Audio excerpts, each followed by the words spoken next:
I'd like to call the Sea Pines Community Service Associates Annual Meeting to order. Mr. Corbett, can you confirm that we have a quorum? Yes, Chairman, we do. We have 33.2%, so we do have a quorum. I believe that's the highest number we've ever had. It is. Well, good morning, everyone, and thank you for being here. It's a privilege to chair my first CSA annual meeting, especially in our community, which is a strong, vibrant community. Over the past year, we've continued to see what makes this place special.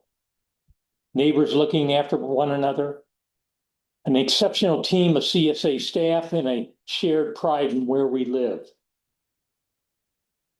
From the care of people take in their homes to the way we come together to solve problems and celebrate successes, this is a community that works, not by accident, but because of the people on this board, Sam Bennett, along with his incredible team, and our wonderful strategic partners.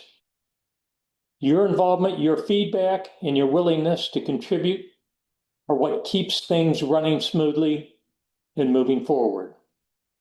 This is an opportunity to reflect on what's gone well, recognize the efforts behind it, and look ahead to how we can build on that momentum.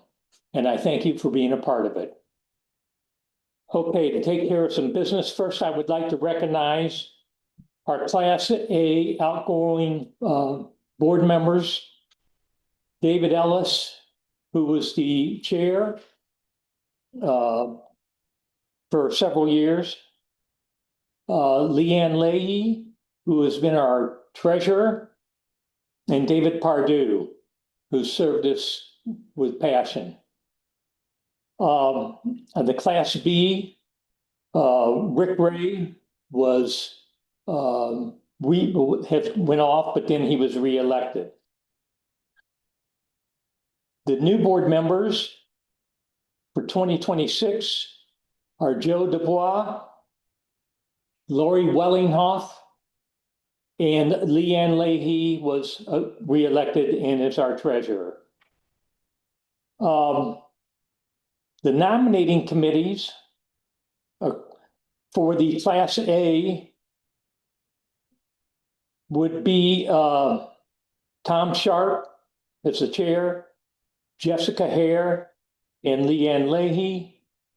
And the nominating committee for the Class B would be chaired by Phil Smith, Bob Gossett, and Rick Ray are on that committee.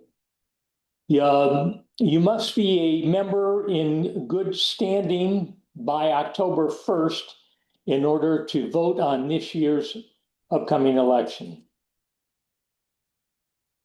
So with that, I would like to turn it over to our treasurer, Leanne Leahy, for her report.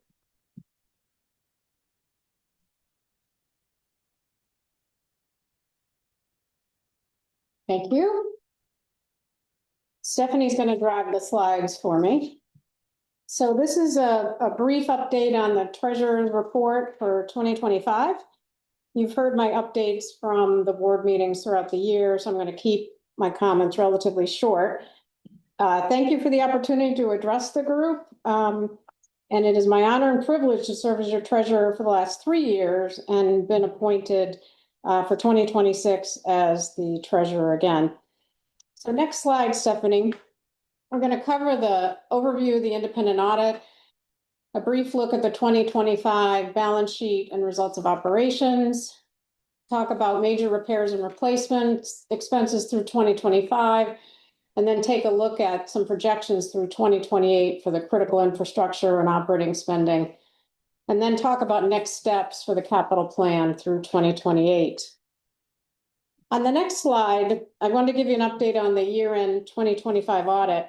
It's been completed by our external auditors, Elliott Davis, but there's one litigation matter that hopefully will be resolved in the next week or so. So we're holding off on issuing the financial statements to get those updated for that resolution. We will report the final results to the board later in May and publish the financial statements to the community once they are finalized. As of now, there are no adjustments or errors noted by the auditors and no internal control issues. I want to thank the staff and especially Victoria Shanahan and Mike Daber for their hard work and their dedication to the focus on the completeness and accuracy of the accounting records, as well as the dedication to getting the audit done with clean results. So thank you very much. So turning to the next slide, there's a overview of the last 3 years of balance sheets, looking at total assets around 28 million for the last 3 years, liabilities in the area of 6 to 8 million, and fund balances right around 20 million, a little bit higher in the preceding years. We have maintained consistent collections from our owners and commercial entities. We do not have any outstanding debt, but we do have line of credit available. And our strong capital reserves have been mandated by board policies. But I will note that the capital replacement policy is under review based upon the recent reserve study we had done in 2025. And management is taking a look at that and going to come forward with a future funding policy. Our emergency fund that has maintained about a $2.5 million balance is now up to about 2.8, and it's based upon a board policy of having 20% of the next year's operational expenditures on hand. Moving to the next slide, we have an overview of the draft statement of revenues and expenses. And on this statement, you'll see that operating revenue, assessments, and fees have hovered right around 21 to 22 million over the past year. I'll talk about the explanations on the next slide. And then expenses have hovered around 23 million relative to a big fluctuation, depends on major repairs and replacements. So looking at the next slide, rental registration fees was a new item in 2023. The amounts have remained relatively consistent at 1.2 million in each 2024 and 25. You'll see there's approximately 2,200 units rented, which includes 312 timeshares. Our residential and commercial assessments are up by about 384,000, and that's really governed by the inflation and Sea Pines Resort revenue increases. Gate entry and permit fees were largely consistent year over year, and you'll recall that there's over 4 million vehicles that come through the gates into Sea Pines, and we do track that data internally and publish it on the dashboard if you're interested. And focusing on expenses other than MR&R, general administration, we're basically up due to increases in the cost of insurance and making sure and fully staffing our various departments in 2024 versus 2025. I'm sorry, 2025 versus 2024. Moving on to major repairs and replacements on the next slide. A lot of data here, but we've tried to pull out the project descriptions on the left side and showing that for 2025 only, the amount spent funded through operations is about 2.3 million down at the bottom of the page. Funded through the critical infrastructure was 4.6 million for total expenses of about 7 million. Management had budgeted 8.7 million, of which 7 million was spent. So there were some positive variances. A good portion of that, over 1 million, is related to timing of the amounts of construction that could be finished within the calendar year 2025. We do know that because management is going to come forward with a proposed budget amendment very soon to roll forward those funds. But the good news is there were some actual savings in the phase 1 that rolled into phase 2 in the Lighthouse Lane area, where we had budgeted pretty conservatively for certain type of work to be accomplished or to keep the water as we dug underneath the ground and keep the water at bay. And basically, we didn't have to implement all those costs or didn't have to incur those costs because we didn't have as many issues with it. So that was a good thing. And thanks to Russell Fredericks and the oversight on the projects for maintaining and keeping a close eye on those projects. If you move to the next slide, this is our critical infrastructure spending summary, which goes through 2025 and adds on 26 to 28. Again, a lot of data, but this shouldn't be new news because we present this quarterly to the board.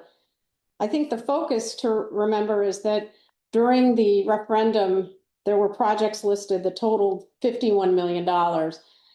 We are working through those projects robustly, coming through with a delay in items related to the Greenwood Gate because we want to push that area, push that off so that the planning and such coincides with that Greenwood Drive section as well as the gate improvements. And then our Lighthouse Road and new leisure trail has been pushed off to 2029, so you don't see any numbers in there through 2028. You will note that in the drainage projects, there's about 13, almost 14 million spent. We have details behind that, which basically the biggest item related to Lighthouse Lane area reconstruction, South Sea Pines Drive from Baynard's Cove to Land's End, and the Otter Road reconstruction. So those didn't have specific line items, but we had a bucket of money that was set aside for other types of drainage issues, and we have, in fact, needed those funds. So let's move to the last slide and just talk a little bit about the focus going forward. We're going to update the 3-year capital spending plan, make sure that not only 2026 budget, but the 27 and 28 projections are included. Management is working on refining those estimates, getting engineering estimates so that the costs that are being put into the projection are as accurate as possible. And then, as I said earlier, the capital reserve study, which was updated in the fall, management will be bringing forward a funding policy, which we do expect will result in an increase in funds necessary to be set aside. So that concludes my remarks on 2025. Thank you. Thank you. Thank you, Leanne. Morning, everyone. I'm Sam Bennett, the President and CEO of CSA, and happy to be here this morning. I want to echo Chairman Johnson's remarks just about how wonderful a place this is and organization you have. Sea Pines is truly a gem, one of a kind. We call it a unicorn around here because it is. There's no place like it in the state or in the nation, really, if you think about how we are and how we got to where we are, and thankfully where we're headed, which there are great things ahead. Some great things happened in 2025, and I'll briefly run through those. The treasurer, Leanne, keeps me on my toes and did a great job explaining all our infrastructure projects and improvements. That has really been, over the last 4 years, something that's taken a lot of time and attention from our staff and our team. And I'm pleased to say that we are absolutely seeing the results of that. 2025 is no different. Finishing Sea Pines Drive, one of our major corridors, thoroughfares, that was in desperate need of drainage repair. Got that project done, made the improvements, the beautification improvements and modifications, and it really is it's a special drive. It was special before, but it's absolutely beautiful now. And as those plant materials continue to grow in, the aesthetics of that roadway will also continue to improve. Very excited about some of the other things the community doesn't necessarily see in terms of drainage. Leanne touched on a couple of those. Probably the most important one for us this past year has been the improvements made in the Harbortown area in conjunction with Sea Pines Resort and their closure of the Harbortown golf links. The timing of that closure was absolutely perfect for us to go in and make improvements in Harbortown that desperately needed to happen. The infrastructure there was over 50 years old and had failed, and we were having significant flooding, tidal inundation during our large spring tides. And the only way to make those improvements happen was to go across the golf course. And that would have been very tough for us to do if play was going on. So the stars aligned for us in Sea Pines Resort, and we appreciate the cooperation we had with the resort and our partner in making that happen. And since those improvements have gone in, I think we've had zero issues with flooding in that area. And so moving ahead, we've got one more phase of that in the mizzen mast area, and that area will be completely tied in and replaced. And so we're excited about that. It will be a challenge, but it's something that needs to happen. It will happen. The other major project that's gone on outside of the Harbortown area has been in the Otter Road and Fawn Lane area. Basically, we have replaced every inch of pipe in that area, and every piece of paving has been or will be replaced. Most of that project was done in 2025. Much of it is being finished actually this month. And that's been an exciting project. As the treasurer mentioned, it was not something we had initially identified as a critical need, but thankfully the board had the wisdom when we adopted the critical infrastructure part of the assessment to include a bucket of money that we could tackle projects that we hadn't identified. And this is one of those key areas that we use those dollars on. So another great win for the community. And the folks on Otter Road and Fawn Lane lived through some construction for the last 9 months, but the end result is going to be fantastic, and it'll be much improved. Moving over to stormwater management, outside of the infrastructure itself, we had a very busy year on the maintenance side with Jared Mays and his team doing a fantastic job of really going in and stabilizing some of our existing lagoons, as well as working with the town of Hilton Head to make sure that the control structures that our lagoons drain out of were all replaced. So just as a reminder to the community, when Sea Pines was built many years ago, everything drains to the Calabogie Sound eventually. Nothing drains to the Atlantic Ocean, which is a little different than other places along the South Carolina coast. And that's great for us when the tide is low, but when the tide is high, we have to manage that tide to keep it from coming in and filling those lagoons during heavy rain seasons. We haven't been able to do that effectively since I've been here for the last 6 years, because the control structures, which were actually under the ownership and authority of the town, needed to be fixed. We were having a struggle to get that done, but we were able to reach an agreement with the town of Hilton Head where they allowed us to manage and do the work and then get reimbursed for it. So as we move into this year's storm season, and hopefully, and we started to get some rain, thankfully, but probably more importantly, as we move into the severe weather season, we've got the ability now to maintain the lagoon levels in ways we didn't have in the past, other than manually pumping them out and then trying to manually block them to keep the tide from coming in, so we can keep the lagoons lower, so we've got the capacity to hold the rains. And so this is a major feat for us, and it really puts the lagoon system back into what it was originally intended for. The lagoons and Sea Pines, the ditches, the control structures, they were engineering remarkable, the way this community was designed to keep the tide out and to drain this community. And so the fact that we had so much deferred maintenance on didn't allow us to take full advantage of it. We've got the capacity to do that now, and hopefully we don't have to use it in a significant way during this storm season, but if we do, it's there, and we're glad to have it. Next slide, please, Steph. Just 4 other areas quickly I'll touch on. We made some organizational changes this year, brought on a COO to help us so I could focus on other things outside and inside the gates. That has worked very, very well. One of those things has been improving our member services, and we've created our community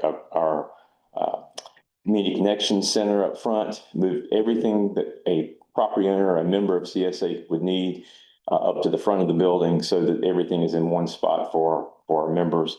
Also created our quarterly updates, so we're getting more information out to our members on a regular basis about all things Sea Pines, CSA, gates, finances, traffic. Pick your thing. It's out there. I'd encourage you to go look at it. We've done some modernization of the gate operations, started accepting credit and debit cards at the gate, electronic payment, which has worked very, very well. It's speeded up some of the times coming in to the gate, which is what we hope to do. And it's really a jumping off point for us to do even more at the gates as it relates to modernization and using technology to make improvements. And so we do have a technology task force that's been established. It's being headed by one of our board members, Dave Schottmer, to help us to think through what other things we can do to improve entrance into the community in a way and speed that up for our members, our visitors, and our guests. And then finally, the Sea Pines Forest Preserve. We've been doing a lot there. a lot of fundraising activity, a lot of management of the forest preserve, but also 2025, all of the work was done in 2025, although the transfer wasn't made until 26. But the Forest Preserve Fish Island is now owned by the Sea Pines Forest Preserve Foundation, which is part of CSA. Our executive committee is the board of that foundation. And so now, working with our friends at the Sea Pines Resort, we appreciate them making that donation to the Forest Preserve. We've got the ability as a community, and I do mean that as a community, with CSA, the resort, and others, to go in and make improvements to that amenity in ways that will really benefit the community. And so that is on the list of things we hope to get started and be well on the way to accomplishing in 2026. But the work to get there all happened in 2025. And I want to thank David Ellis for his leadership from the CSA's side of that. And I also want to thank Steve Burwell from the Sea Pines Resort and his leadership and willingness to work with the Riverstone and the Goodwin family. I thank them for making that contribution to us. This is, we've got CSA is not necessarily in the active amenity business other than Tower Beach and the Forest Preserve, and having the ownership of the Fish Island will give us more flexibility and opportunity. So I appreciate the Goodwin family and Steve Birdwell and the resort and David Ellis for all helping to bring that together for us. So many good things to come on that. Finally, I just want to say thank you from the CSA employees to our members of the community. The folks you see up there, and that's not nearly all of them, but those are the folks that make and take care of Sea Pines every day. And we are a 24-hour a day, 7-day a week, 365-day a year operation. And those men and women are there, and they're there to serve y'all. And they're there to make Sea Pines the special place it is, working with all our property owners, all our commercial folks, and the Sea Pines Resort. And so we're all one big team here. We love being part of the Sea Pines family. And if you see those folks, thank them. But I want to thank the board as well as the community for allowing us to do the things we need to do, keep and maintain a strong workforce. And our turnover rate in the last 4 years has gone from 50% to down just below 20%. And I can tell you, in the world of community management, that is very, very significant. And having long-term tenured employees who are committed to their jobs, who love what they do, and appreciate Sea Pines for what it is, makes things a lot easier and makes Sea Pines a better place. So thank you to the community, and also thank you to the employees. Mr. Chairman, that's all I have. Thank you, Mr. President. That is our report to you as our community. We are going to adjourn this meeting. However, we will stay here so that we can answer any of your questions that you would like to submit to us. So with that, again, thank you and have a wonderful day.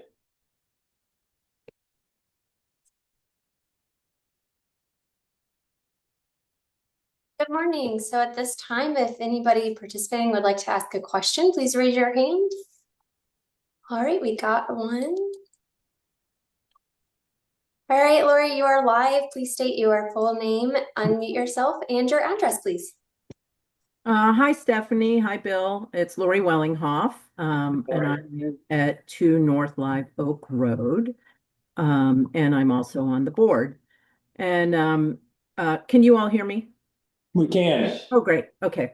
I've actually been asked by the Sea Pines HOA POA Presidents Group that represents over 70 villa and community regimes in Sea Pines to reiterate a concern they have been raising for about a year regarding the issuance of $20 weekly gate passes.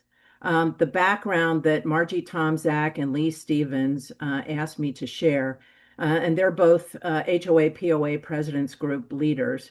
They have spoken with, emailed with, and met with Joe Count, who's the Director of Security, and Carrie Corbett, who chairs the CSA's board's Gates, Security, Short-Term Rental, and Transportation Committee, about issues relating to cars and trucks parked in green spaces in various neighborhoods, displaying a $20 weekly gate pass hang tag. Unlike passes ordered by property owners for their renters, which show the property address, These passes are sold at the gates to anyone with $20 and do not list the gate pass holder's name or any Sea Pines address associated with their pass. The Sea Pines HOA POA President's Group has provided photos of some of these cars and trucks parked illegally in their neighborhoods, along with photos of the $20 weekly pass hang tag. A few concerns and questions that the Sea Pines HOA POA President's Group has for you all are these $20 weekly passes are sold to anyone who requests one at our gates. If daily passes are $10, why are weekly passes only $20? And based on the numerous calls by members of the Sea Pines POA HOA President's Groups to the Sea Pines Security, it has been determined that the $20 weekly passes are often being used as a loophole for owners who rent their homes or villas to circumvent the CSA registration system or gate pass limits and tracking by having renters just buy a $20 weekly pass at the gate. The Sea Pines POA, HOA, and President's Group believes some short-term rentals have therefore been able to have more cars parked on or around their properties than are permitted.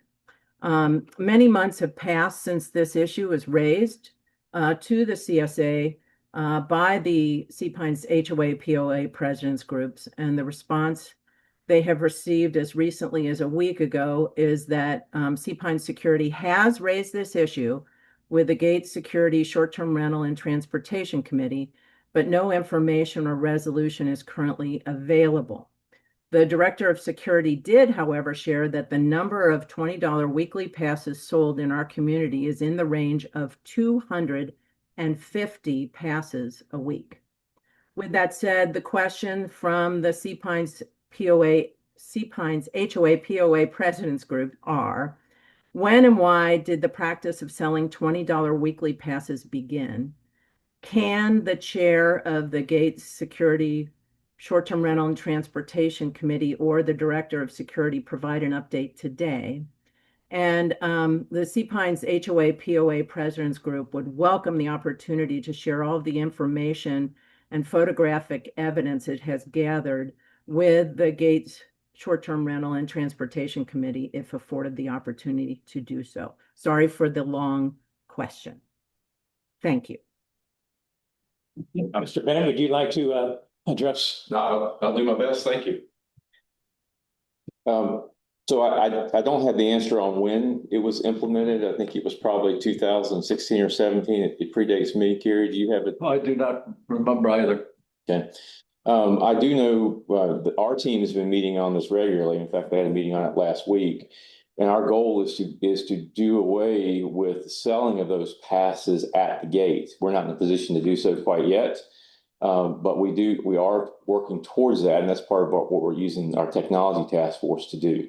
We believe it's appropriate for each short-term rental pass that's sold here in Sea Pines to have a name and a car actually associated with it. So if we find someone who is parked inappropriately, we can reach out to them directly, which we do now if it's someone we've got their information on. So the team is working on that very diligently right now to try and resolve that. It's going to take some time though, the practice that's been in place for many years. And we do recognize it's created a challenge. And so we do encourage though that any of the HOAs or POAs that have an issue with the short-term rental parking inappropriately or in a space or not to call us, and we'll deal with it directly with the folks who own the short-term rental. That's been the great benefit of having the short-term rental program is that we have direct contact with property owners who are in the short-term rental business. And if we find that there are cars parked in a home or a property that are short-term rentals passes on those cars, but those cars the property's not on the short-term rental list, that also helps us to identify property owners who may not be properly engaging in our short-term rental program as they should. So I can't tell you when it's started. I can tell you we're actively working on it, and I'm happy to take any of the feedback from Margie or Lee or any other POA member that wants to come and sit down with me, and we'll take it before the Gates Committee, but our team is working on that diligently right now. Perfect. Thank you, Laurie. Stephanie, do we have any other questions? No, sir, at this time, we do not have any further questions. Okay, well, with that, I thank you and look forward to a great year this year. Have a wonderful day.